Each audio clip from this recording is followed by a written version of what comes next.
नमस्कार, प्रणाम, आदाब। वर्चुअल क्लास स्टूडियो में आप सभी का हार्दिक स्वागत।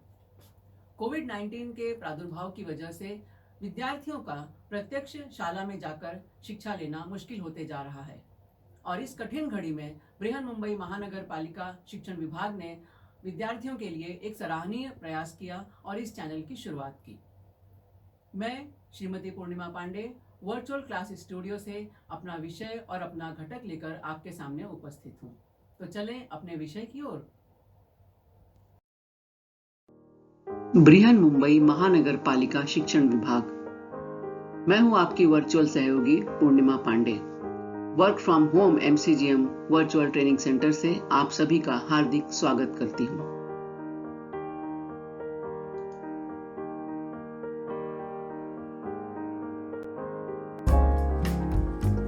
कक्षा 9वीं भूगोल।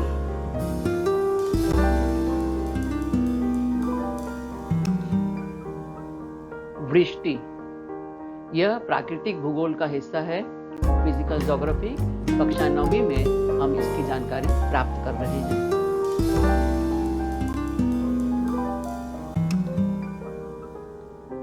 हमारी पाठ्यपुस्तक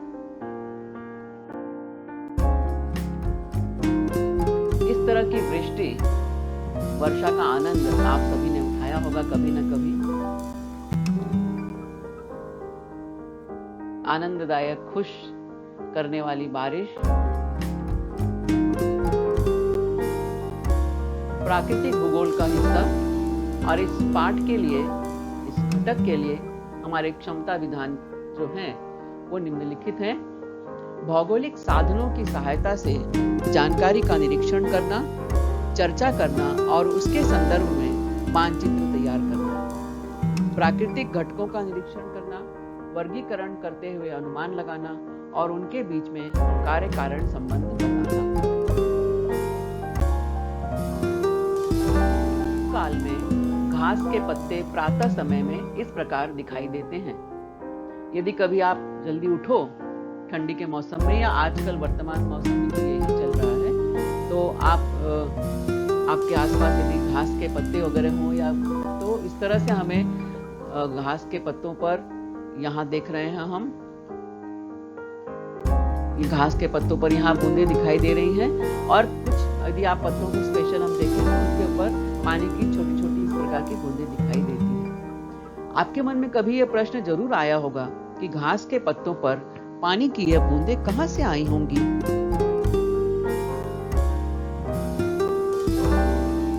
और कश्मीर, भारत का स्वर्ग, भारत का सिरमौर, वहां तो शीतकाल में चारों ओर बर्फ ही बर्फ दिखाई देती है।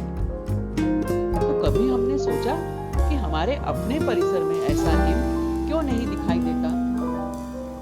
हम तो मुंबई में रहते हैं, हमारे मुंबई में या महाराष्ट्र में कहीं इस तरह से हमें बर्फ दिखाई नहीं देती है। क्यों नहीं दिखाई देती? विचार करो इस पर। हमारे यहाँ सामान्यतः जून से सितंबर में वर्षा होती है। अब ये प्रश्न भी उठता है कि वर्षा की बूंदें कैसे बनती होंगी। बाप रे, लंदन में जब ठंडी का मौसम होता है तो वहां दोपहर तक इस तरह का कोहरा छाया रहता है, धुंध छाई रहती है। ऐसी धुंध हमारे भारत में भी होती है, लेकिन बहुत कम इलाकों में, पहाड़ी इलाकों में जहां ठंडी का मौसम में बहुत ठंडी पड़ती है जब, तो वहां पर इस तरह का कोहरा छाया रहता है। आप कहोगे कि मुंबई में भी कभी कभी मैडम कोहरा दिखाई देता है। तो मुंबई में जो धुंध दिखाई देती है या कोहरा, वो वास्तव में कोहरा नहीं होता, बल्कि वह धुएं की परत होती है। प्रदूषण की वजह से वो धुएं की चादर दिखाई देती है। ठंडे प्रदेशों में, अत्यधिक ऊंचाई वाले प्रदेशों में ठंडी के मौसम में, शीत ऋतु में इस तरह से कोहरा दिखाई पड़ता है। हमारे यहाँ शीतकाल में दोपहर तक ऐसा कोहरा क्यों नहीं दिखाई पड़ता? बहुत सारे विचारणीय प्रश्न हैं। यहाँ पर हम देख रहे हैं कि खेतों में ओले गिरे हुए हैं। ओले पड़ने से खेती की फसल नष्ट हो जाती है। अब ओले हमेशा क्यों नहीं पड़ते?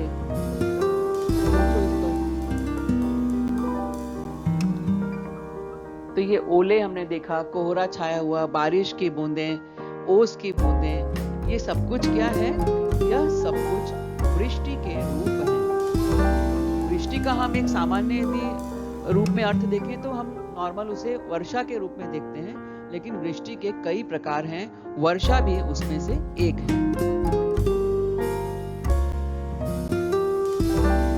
ये हमारे पृथ्वी के ग्लोब को हम देखें तो पृथ्वी के पृष्ठ भाग का 70.8% भाग जल युक्त है, यानी धरती पर 70.8% जो है वो पानी का हिस्सा है। और पृथ्वी पर जल भंडार का वितरण असमान है। ये जो जल भंडार है, कहीं पर ये सीमित रूप में है तो कहीं बहुत अधिक मात्रा में है, विपुल मात्रा में है।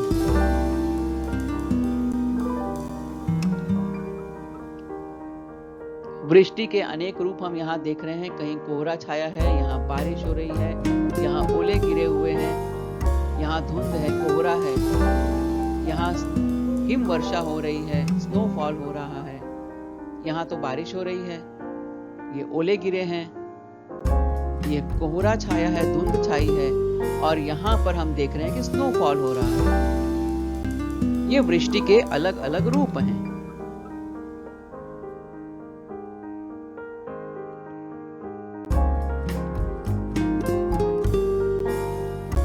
हम विविध प्रकार के जल रूपों का अनुभव करते हैं।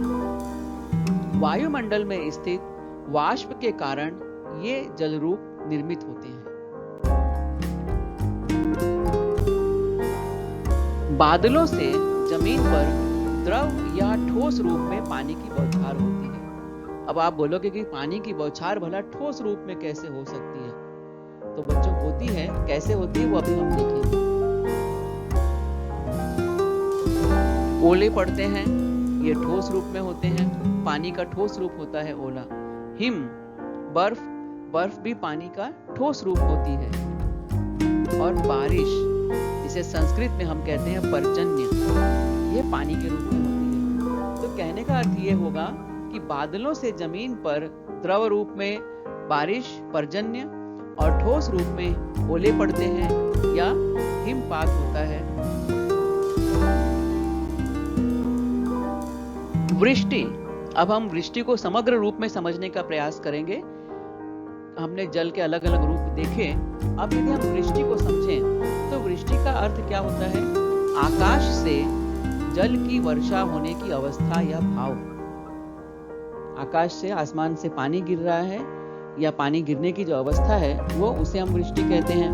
पानी बरसने को वृष्टि कहते हैं। वर्षा के जल को भी हम वृष्टि कहते हैं। और वर्षा की तरह बहुत सी छोटी छोटी चीजें ऊपर से गिरने की जो क्रिया होती है उसे भी हम वृष्टि कहते हैं।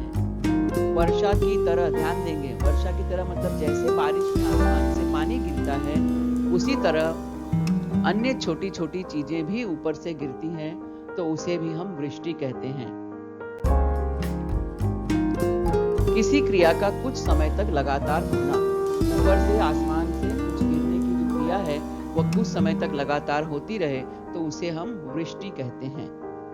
तो अब आपने देखा कि वृष्टि अपने आप में कितने सारे अर्थ लिए हुए है ये शब्द।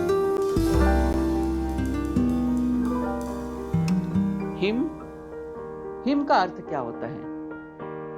ये हम देख रहे हैं कि हमारे जो वातावरण में पानी की बूंदें होती हैं, ये हम सब जानते हैं। वायुमंडल में हवा, और हवा के घटकों के बारे में आपने पढ़ा है पिछली कक्षाओं में।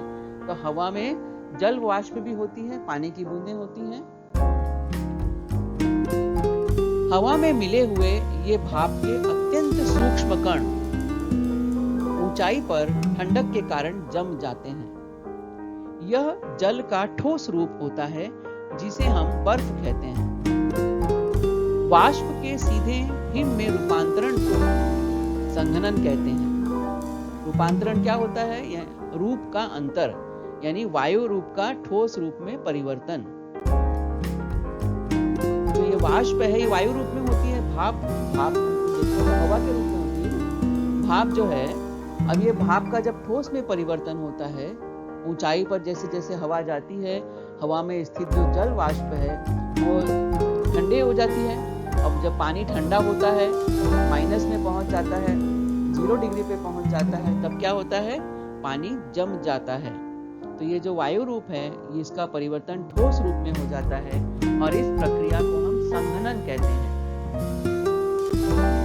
तो वाष्प की बूंदें बर्फ के रूप में परिवर्तित हो जाती हैं। बर्फ का वजन बढ़ जाता है। जब तक पानी है उसका वजन अलग है, लेकिन जब वो ठोस रूप में आ जाती है वाष्प की बूंदें, तो वो उसका वजन बढ़ने लगता है और बादलों से बड़ी संख्या में ये बर्फ के टुकड़े गिरते हैं, क्योंकि जब वजन बढ़ता है तो वो आसमान में टिके नहीं रह सकते। जब तक वो वाष्प रूप में है, गैस रूप में है, तब तक वो आसमान में रहते हैं। लेकिन जब वो वाष्प जम जाती है और उसका ठोस रूप आ जाता है, उसका वजन बढ़ने लगता है और ये आसमान में, बादल में नहीं टिक सकते, तो बादलों से बड़ी संख्या में बर्फ के टुकड़े गिरते हैं। इन बर्फ के टुकड़ों को हिम कहते हैं। हिम बर्फ के छोटे छोटे कणों से बनी होती है। यह महीन होती है। जैसे आप रुई को यदि चिंदी चिंदी करके हवा में उड़ा दो तो ऐसे लगे जैसे रुई का वजन या रुई के जैसे उसकी स्थिति बन जाती है, यानी हल्की फुल्की एकदम से, तो उसे हम हिम कहते हैं और ये बहुत महीन बारीक होती है।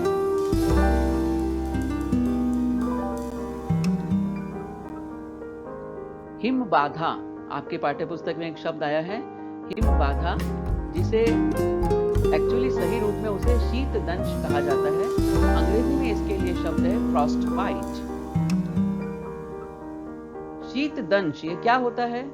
अत्यधिक ठंड के कारण त्वचा या ऊतकों में, ऊतक मतलब उसके सेल्स, जो हमारी त्वचा के सेल्स होते हैं, उनमें नुकसान होने लगता है और मनुष्य को हिम बाधा होने लगती है, यानी शीत दंश होने लगता है। आप देख रहे हो इस चित्र में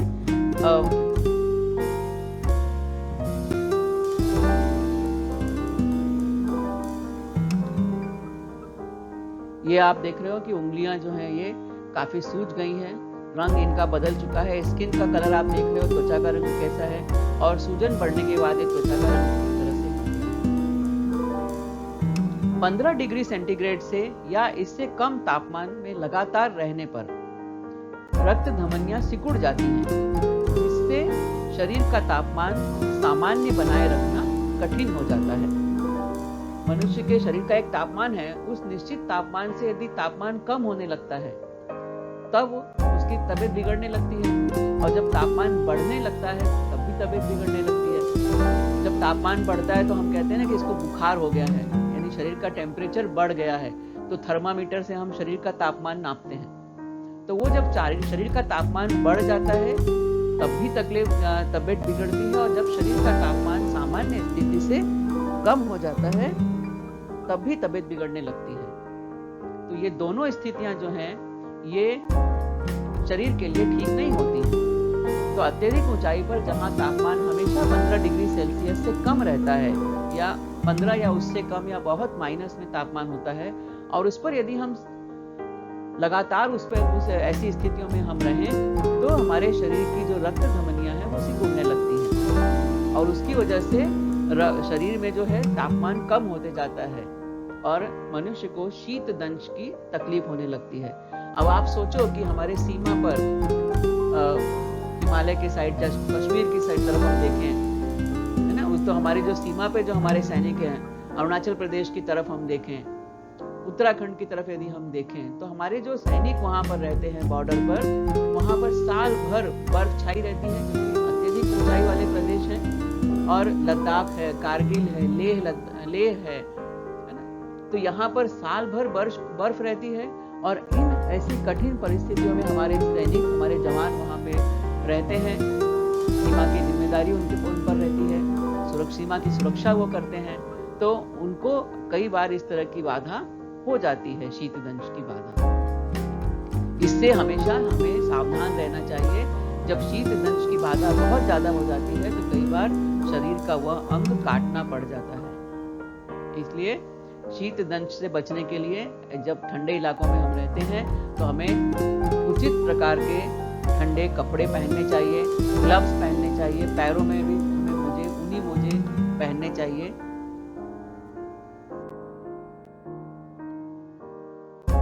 ओले, आप देख रहे हो यहाँ कुछ गिर रहा है, बर्फ के जैसे गोल गोल बर्फ के टुकड़े गिर रहे हैं और यहाँ पर वो सारे गिर चुके हैं, तो इन्हें हम कहते हैं ओले। अभी बर्फ पानी की ही एक अवस्था है जो कि पानी के जमने से बनती है। पानी जब जमता है तो बर्फ बन जाती है। हमने अपने फ्रिज में भी हम अक्सर ऐसे ही करते हैं, फ्रीजर जो होता है उसमें पानी रख दें तो पानी जम जाता है और बर्फ बन जाता है। जब भी पानी का तापमान 0 डिग्री सेल्सियस या इससे कम हो जाता है तो वह बर्फ बन जाता है। जब आसमान में तापमान 0 से कई डिग्री कम हो जाता है तो वहां मौजूद हवा में वाष्प संघनित हो जाता है। जो जल वाष्प है वहां पे हवा में वो इकट्ठा होने लगता है। संघनित यानी एकदम साथ साथ पास पास होकर इकट्ठा होकर सघन हो जाता है और वह वाष्प पानी की छोटी छोटी बूंदों के रूप में जम जाता है। इन जमी हुई बूंदों पर पानी और जमता जाता है और धीरे धीरे यह बर्फ के टुकड़े या बर्फ के गोलों का रूप धारण कर लेते हैं। इन्हीं को ओले कहते हैं या ओला। सिंगल एक वचन होगा तो ओला। अब ये एक तो होता नहीं है, कई सारे ओला जब है आसमान से गिरता है तो एक तो ओला गिरता नहीं है, कई सारे गिरते हैं, तो इन्हीं को हम ओले कहते हैं। अब आप इसको यदि समझना चाहें आसान रूप में तो हम देखते हैं कि यदि अपने घर में हम कई बार चाय वाय के लिए पानी रखते हैं गैस पे, तो वो पानी जब गर्म हो जाता है आप गैस बंद कर दो और उसको ढक्कन से ढांक दो।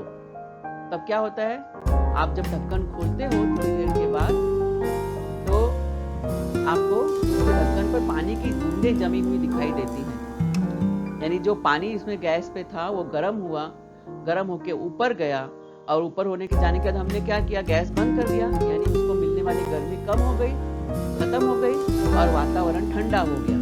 जब वातावरण ठंडा हुआ तो वो जो पानी की बूंदें थी, वाष्प जो थी, भाप जो बनी थी, उस भाप में जो पानी की बूंदें थी वो भाप जो थी वो पानी की बूंदों में बदल जाती है। ये हम अपने घरों में रोज देखते हैं, चाय बनाते समय, खाना बनाते समय, चाहे दाल बनाए चाहे चावल बनाए।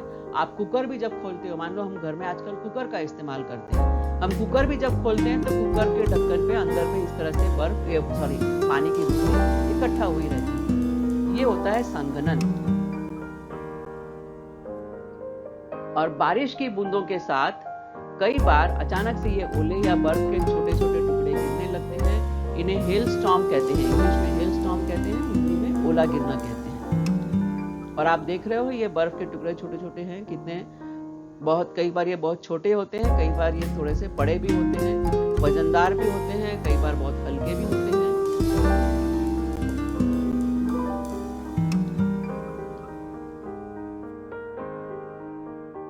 जैसे जैसे हम ऊंचाई की ओर बढ़ते हैं, जमीन से ऊंचाई की ओर हम बढ़ते हैं तो तापमान धीरे धीरे कम होता जाता है। इसलिए पहाड़ों पर ठंडक रहती है या तापमान कम होता है।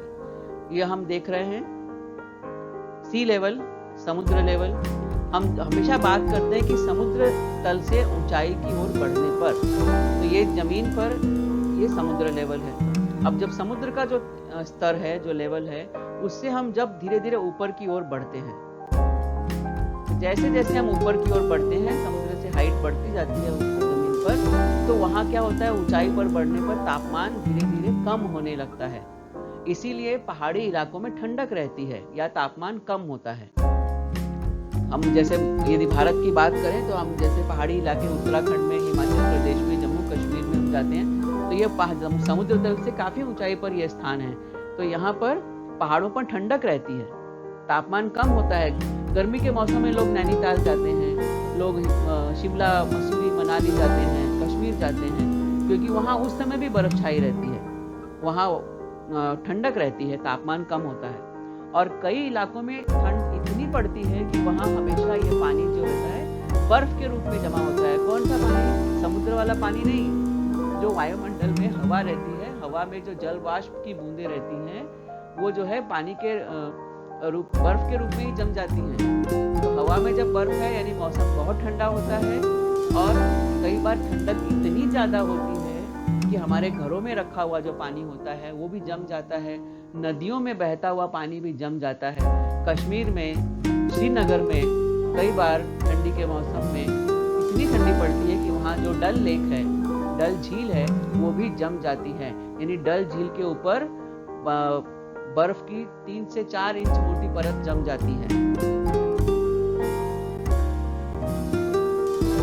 यहाँ पर भी हम देख रहे हैं ये हमारा सी लेवल, और सी लेवल से जब बारिश कैसे होती है ये जल चक्र आप जानते हो, आपने कक्षा चौथी से ही हम अपने पाठ्य पुस्तकों में पढ़ते आए हैं। तो यहाँ पे सूर्य की किरणें यहाँ धरती पे पड़ती हैं, पानी गर्म होता है, यहाँ पानी गर्म होने से इसका वाष्पीकरण होता है, उसके ऊपर जो हवा रहती है वो हवा भी हल्की ऊपर उठती है। तो ये जो वाष्पीकरण के द्वारा पानी की बूंदों को लेकर हवा ऊपर जाती है, जैसे जैसे हवा ऊपर की ओर पहुंचती है वो ठंडी होने लगती है, और ठंडी होने पर वो जल वाष्प की बूंदें वजन होने लगता है और वो नीचे बरस जाती हैं।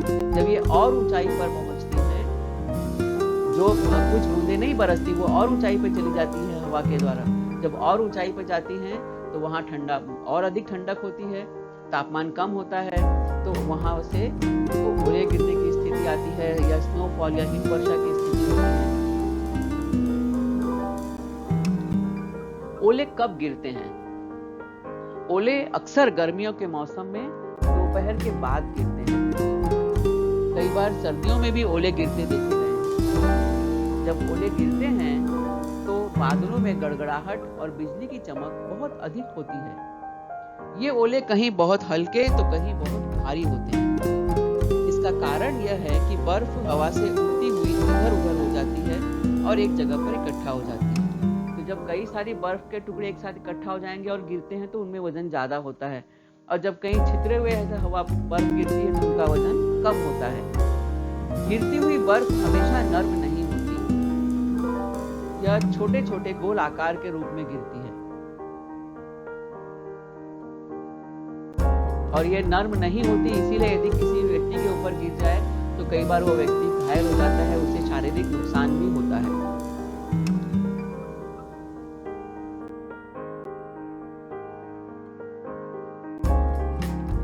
ओलावृष्टि से कई बार फसलों को अत्यधिक क्षति पहुंचती है। यदि खड़ी फसल है और फसलों पर ओले गिर जाते हैं तो ये ओले पड़ने से क्या होता है, फसलें जो है वो जल जाती हैं, खराब हो जाती हैं, नष्ट हो जाती हैं। ओला को हमारे देशज भाषा में उत्तर भारत में पाला मारना भी कहते हैं, पाला गिरना, पाला पड़ना ऐसा भी कहा जाता है। जीवित और वित्त हानि भी होती है, हमारे प्रॉपर्टी का भी नुकसान होता है। यदि किसी जानवर पर या मनुष्य उस समय ओले पड़ रहे हो और हम रास्ते में हो कई बार, और ओले तेजी से पड़ते हो, उनकी गति ज्यादा हो या ओले वजनदार भी होते हैं कई बार, तो ऐसे ओले जब हमारे शरीर पे गिरते हैं या हमारे प्राणियों के शरीर पर गिरते हैं तो उन्हें नुकसान, शारीरिक नुकसान भी हो सकता है। वजन, यदि ओले ज्यादा तेजी से गिर रहे हैं या वजन ज्यादा है तो मनुष्य की मृत्यु भी हो जाती है। कई बार ऐसे भी हमें न्यूज पढ़ने मिलती है कि ओलावृष्टि की वजह से इतने मनुष्य जो है उनकी मृत्यु हो गई। तो क्यों होता है ऐसा? क्योंकि ये ओला गिरने की गति और ओले की आकार, ओले का वजन, इन दोनों चीजों पर ये बातें निर्भर करती हैं। तो ओलावृष्टि से और किसानों के लिए बहुत ही नुकसानदायक खबर होती है कि यहाँ किसी क्षेत्र में ओला गिर रहा है, ओला पड़ रहा है, तो इससे उनकी फसलें नष्ट हो जाती हैं।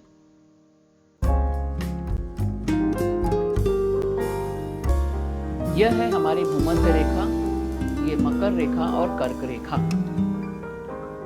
अब इनके आधार पर हम हिम और बर्फ का अंतर जानेंगे। तो जैसे जैसे हम उच्च अक्षांशीय क्षेत्रों में प्रवेश करते हैं, उच्च अक्षांशीय क्षेत्र मतलब भूमध्य रेखा हम सब जानते हैं 0 अक्षांश रेखा होती है जो पृथ्वी के बीचों बीच भाग से गुजरती है।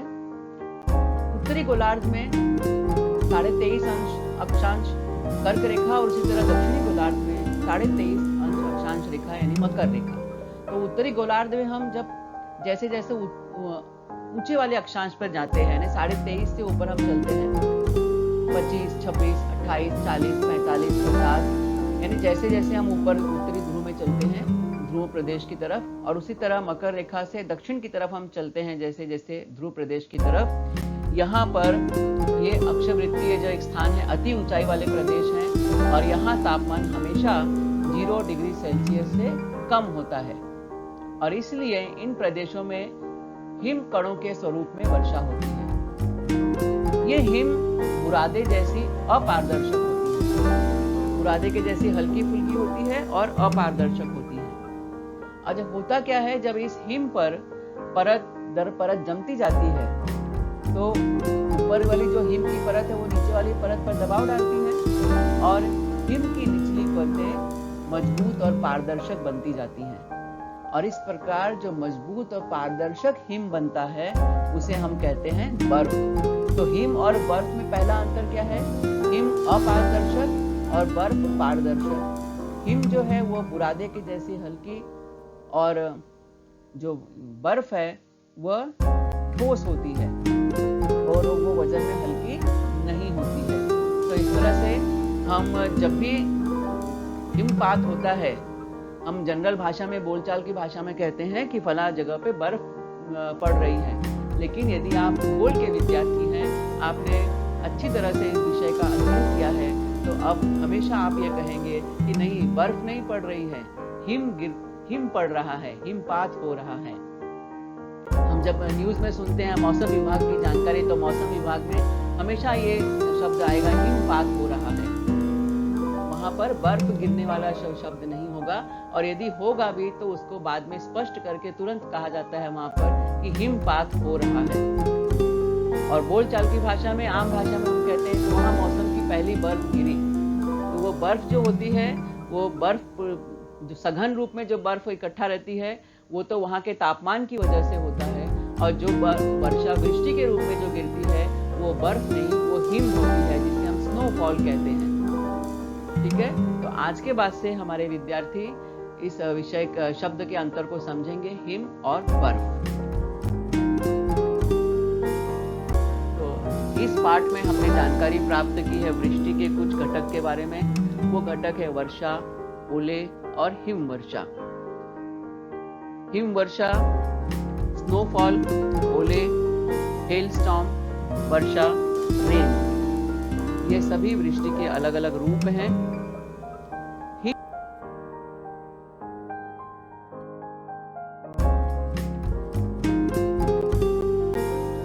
आप सभी ने इस वीडियो को देखा, सुना और समझा। मुझे पूरा विश्वास है कि यह आपको पसंद आया। तो इस विषय को, इस घटक को अधिकाधिक समझने के लिए इस वीडियो को बार-बार देखें। यदि आपको ये वीडियो पसंद आया है तो लाइक करें, अपने दोस्तों के साथ शेयर करें और इस चैनल को सब्सक्राइब करें। मैं मिलूंगी आपसे अपने अगले वीडियो में किसी नए विषय के साथ, एक नए घटक के साथ। तब तक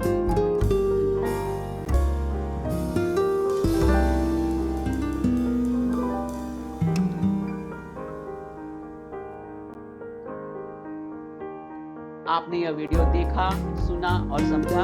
उम्मीद है आपको ये पसंद आया होगा। आपके सुझावों की और आपकी प्रतिक्रिया की प्रतीक्षा रहेगी। मिलते हैं अगले वीडियो में। धन्यवाद।